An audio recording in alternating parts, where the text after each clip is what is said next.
سلام دوستان، اومدیم آبشار آسیاب خرابه در جلفا. ببینید اینجا رو.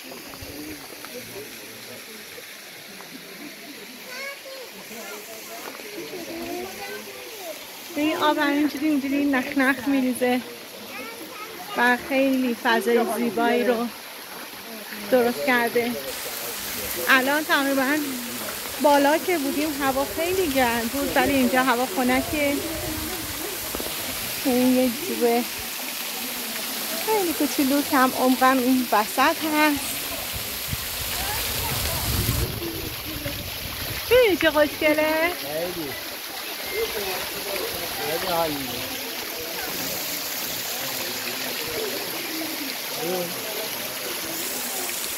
خیلی زیبا.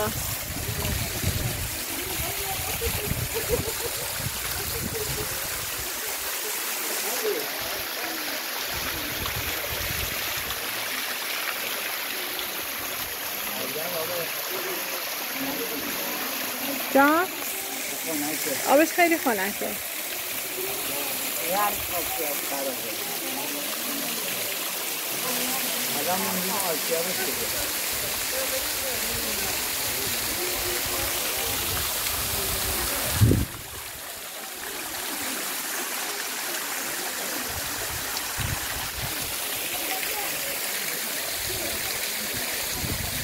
ببینید اینجا هم کوههای خیلی جالبی داره با لایه لایه.